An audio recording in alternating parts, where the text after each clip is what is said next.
Hello, friends. This is Anshuman Tiwari, and this is my YouTube channel and podcast by the name Manage Better. As many of you know, I focus on the theme of managing better, which essentially summarizes the concept of it doesn't matter where you land in life. You have to keep getting better every day, every week, every month. This is the Kaizen principle that the Japanese taught us, and I firmly believe that managing better is the only choice most of us have.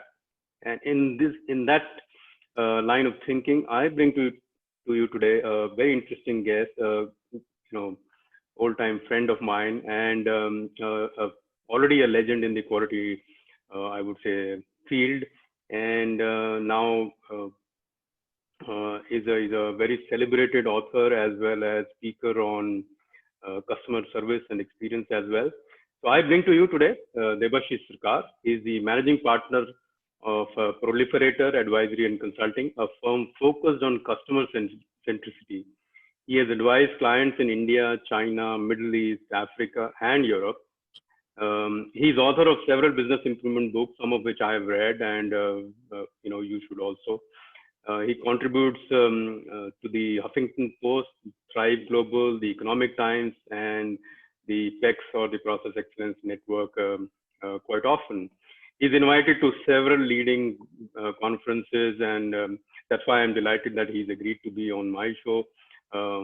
Very short on time, and well thought after on topics of intersection of customer, experience, lean, quality, the intersection of these subjects. We both have a background in quality, and that's how we met several years ago. He's worked with several leading Indian companies and global as well. And if I recall, Debashis was India's first ASQ fellow, American Society for Quality fellow, for work done in India, right? So there are a few who were fellows before Debashis, but worked primarily in the US. He's the recipient of the 2014 Phil Crosby Medal, 2015 Asian Bankers Leading Practitioner Recognition, 2019 QCI's Quality Champion, Platinum Award, and 2020, which is this year, the Simon Collier Quality Award, which is one of the highest quality awards in the across the globe that anybody can win. Right. So this is truly an honor and pleasure to have Debashis with us today to share his thoughts on quality and customer experience.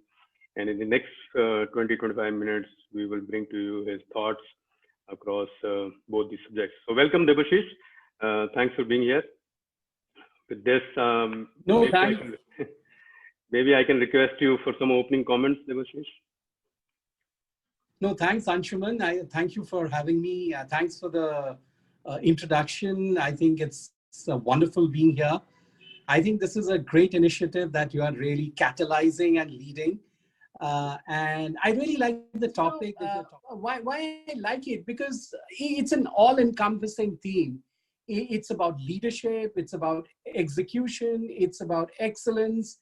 It includes everything. And what I've also been observing that the videos that you're creating, the podcasts that you're creating, it's just not about quality, but other domains. So it's very interesting.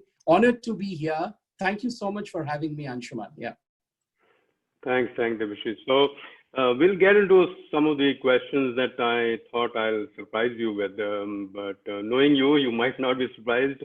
So I think let's get started with something that you've been championing for the last few years, right? So I've been following you for some time, and we've spoken about this earlier, but I think let me summarize this question more as I've seen you write and talk about the intersection of quality and customer, and customer experience and the customer service and that part, right? And knowing you, I know this must be a choice.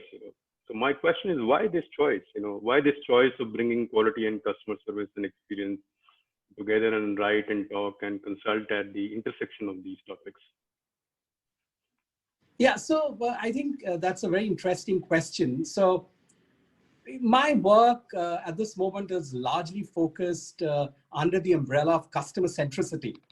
And there are a couple of reasons, why I've taken up, I'm working on this theme. So the first one, Anshuman, it's essentially, if you really look at the various methodologies, which are around which organizations have been practicing over the last, 40, 50 years, they have, of course, addressed customers. It's not that. I mean, they've all been centered around customer.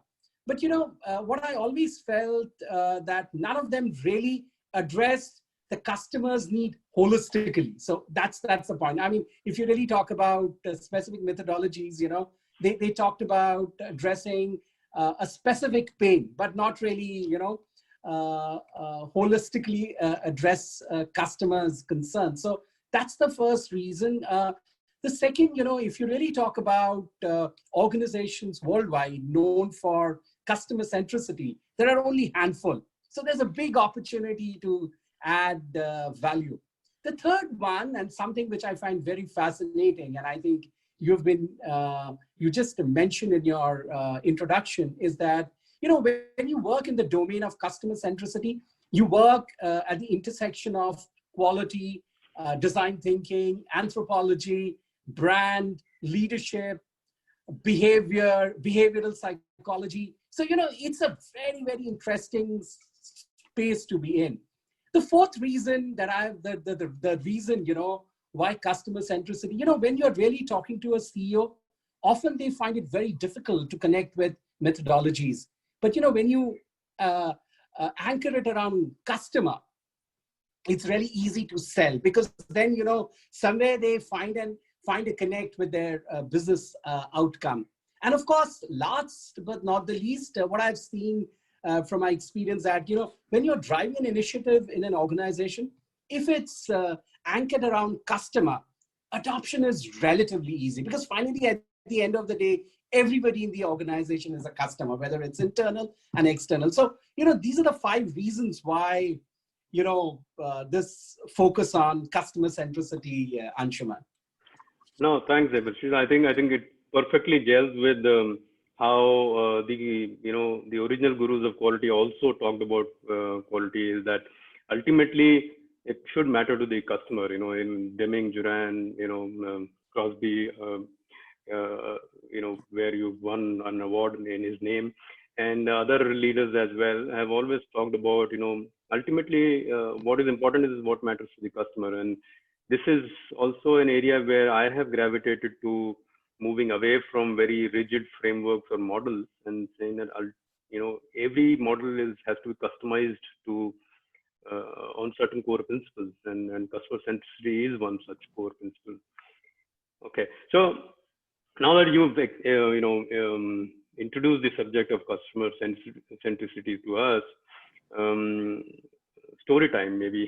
So what is your favorite story or anecdote around quality and customer centricity, how it mattered or it changed everything for a company, or the other way around, right? How it ruined a company, or something of that kind. What is top of the mind for you?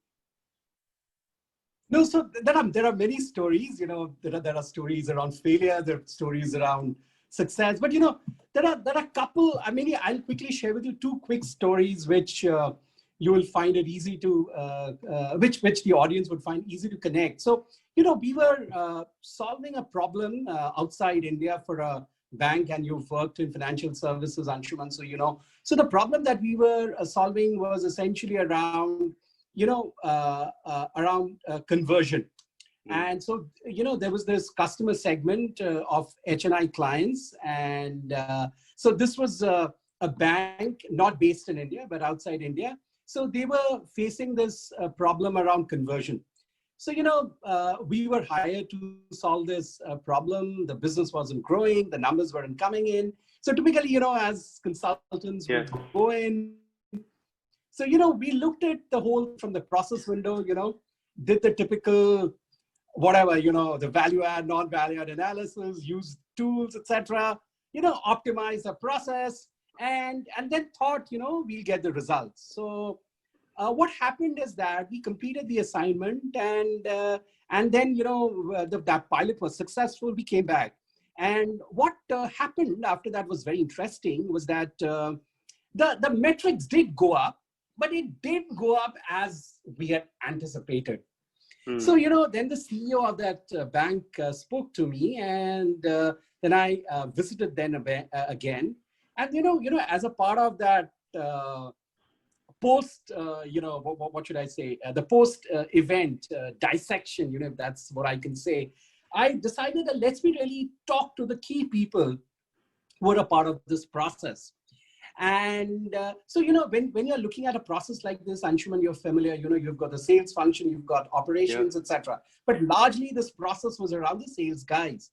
So, when I started having conversation around them, what I realized that there were fundamental issues around mindsets which needed to be addressed. And there is a technique that I use, and of course it's used, wherein you can really understand why is a person behaving the way he or she is behaving. So when we started having conversation with them, we realized that many of these guys who were supposed to be sales guys thought that that was not their job. So let me give you one small example, was that these guys were typically hired in a branch.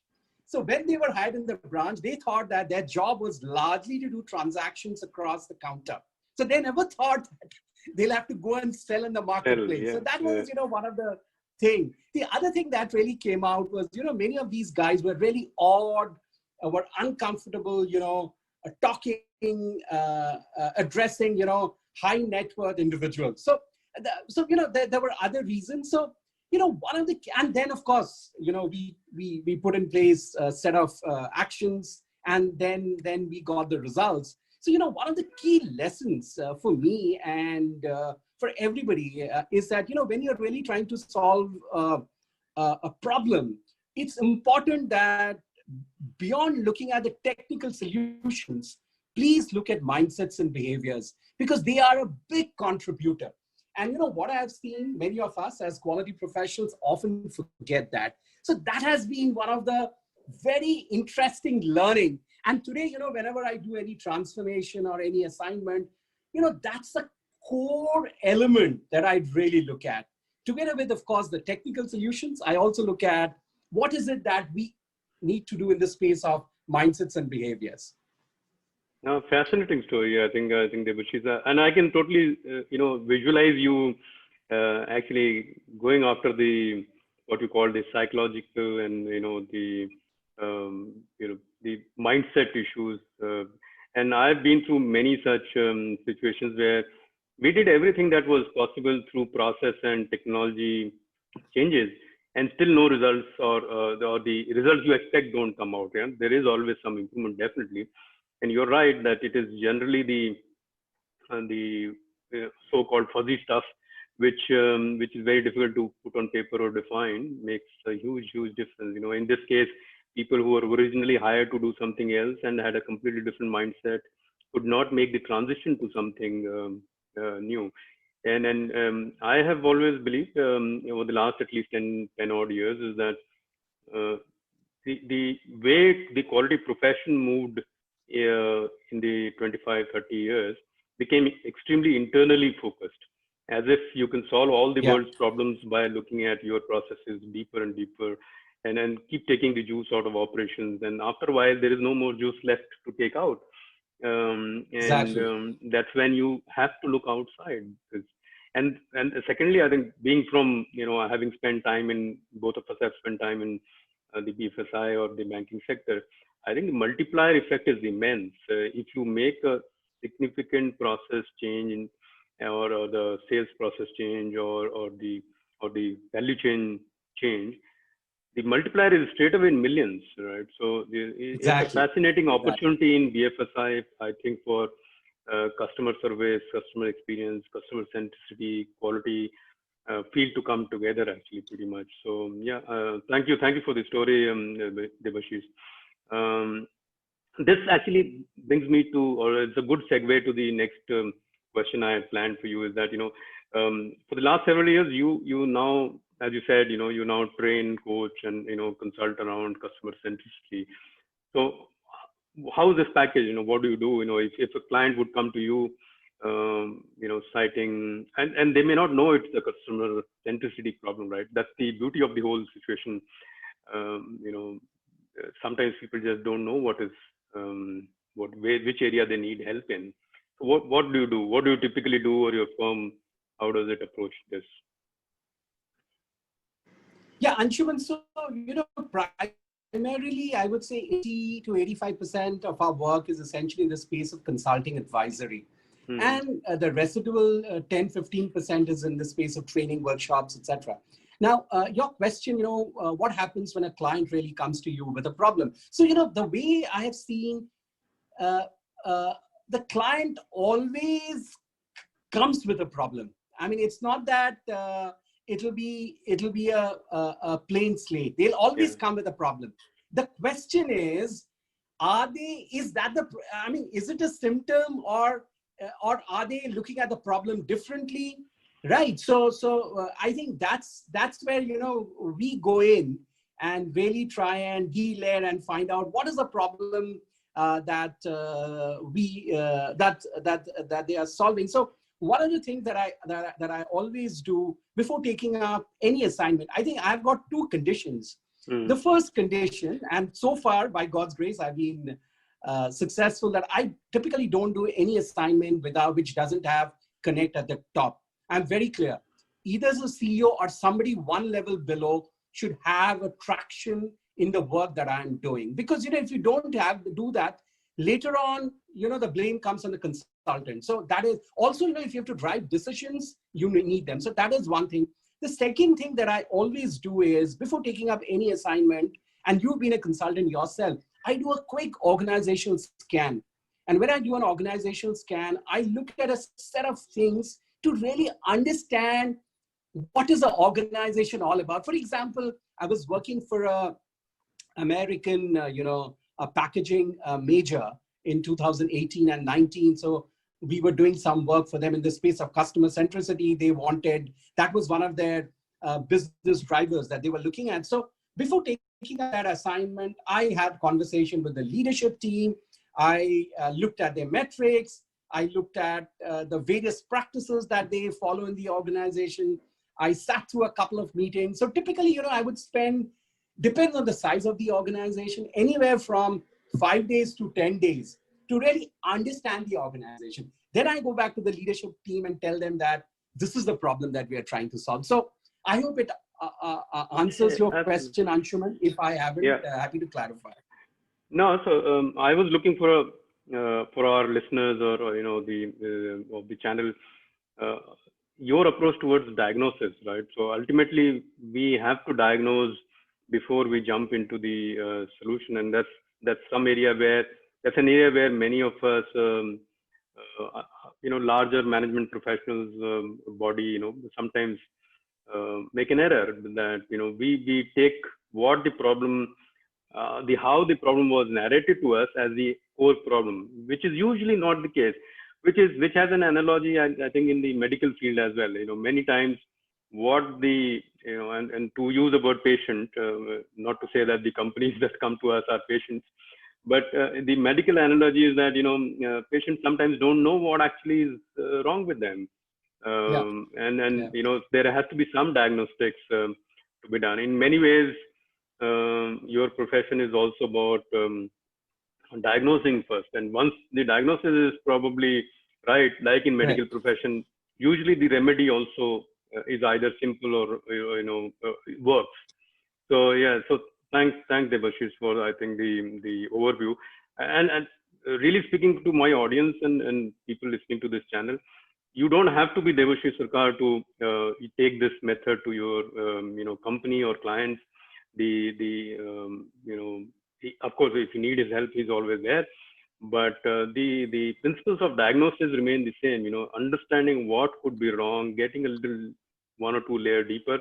And the other part that he emphasized was that if the senior leadership doesn't have skin in the game, then pretty much we are wasting our time, right? Because it won't happen. The change won't happen. If I would summarize his diagnostics approach. So moving on, the next question is a little bit, from our common past in quality, and the in your view, and we are still pretty active in the field. So in your view, what are the core principles of quality?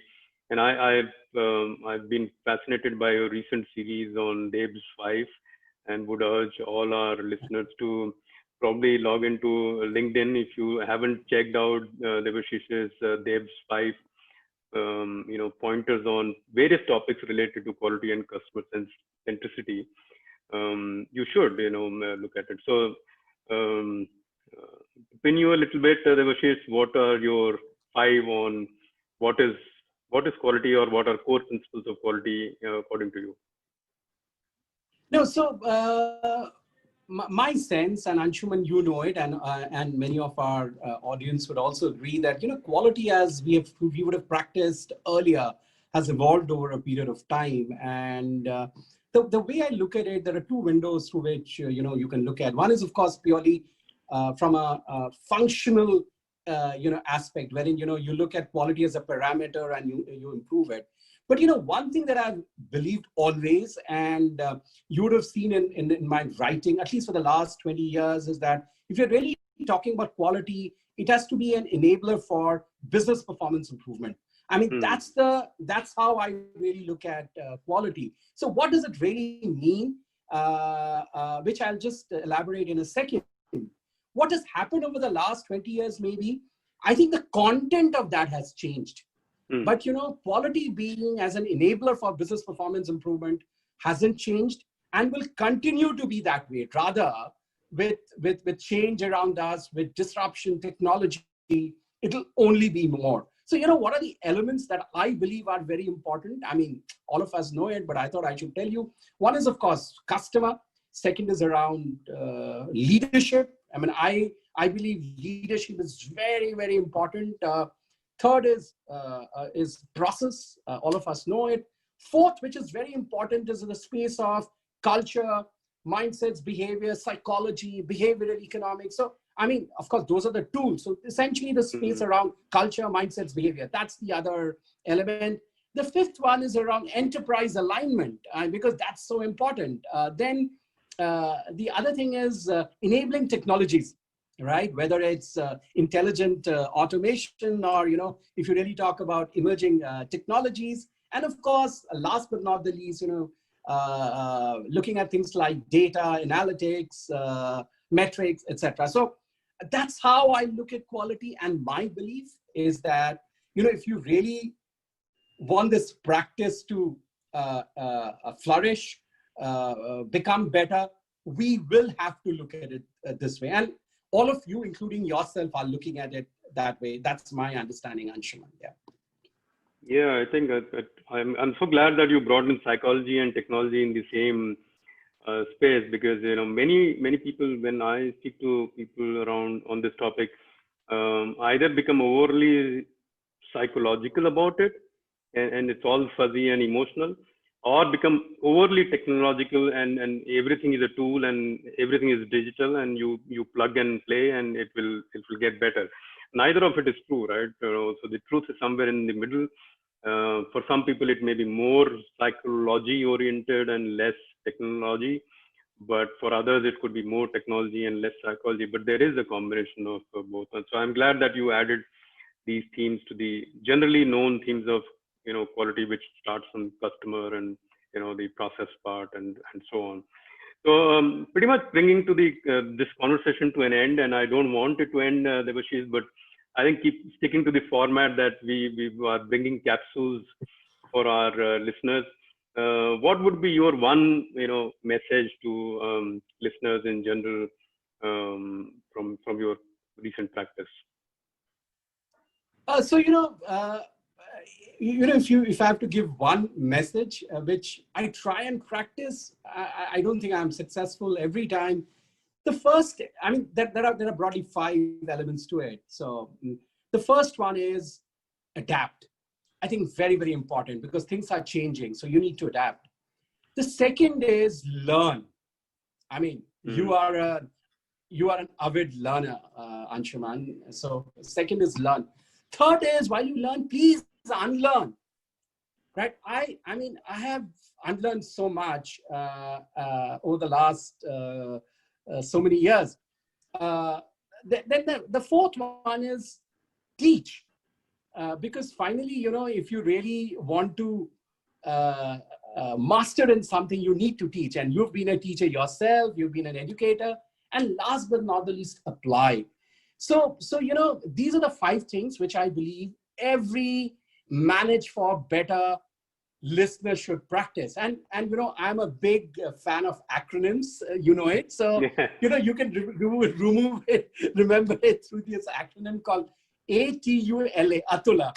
So A stands for, adapt, T stands for teaching, U stands for unlearn, L stands for learning, and A stands for adapt. So if you practice this day in, day out, I'm sure one can manage things for better, which is the core theme, value proposition of your podcast or whatever you are doing. Yeah. Sure. No, thanks for connecting it this way, Debashis, because it truly and all of us have to stay relevant, important, and make an impact. Have to keep on learning, and very importantly, adapt and teach. And I've been a true believer that unless you can teach it in a simple way, you've probably not learned anything. So it's very easy to confuse people, but it's probably very, very difficult to simplify and educate people. So with that, Debashis, we come to an end of this wonderful conversation. I thoroughly enjoyed it. I hope you did. And to our listeners, if you haven't subscribed to Debashish's posts on LinkedIn, please do. Some wonderful work he's been doing. And of course, do get in touch with him if you have a customer centricity and quality intersection issue or want his advice. I can tell you that from my own experience that he's one of the best in this area. With this, I'll end this session, this episode of Manage Better. All our episodes of Manage Better are available now on the podcasts are available now on, of course, Apple, Google, and Spotify. So do subscribe them. Last several of these videos are also available now on YouTube channel by my name and Manage Better. So look forward to you subscribing to them so that you can listen to what has the earlier podcasts and channel the videos, and also get alerts on the future ones. So till we speak again, manage better. Thank you. Thank you, Anshuman. You're doing a great job. Thank you so much for having me. Thanks, Debashis. Thanks, brother.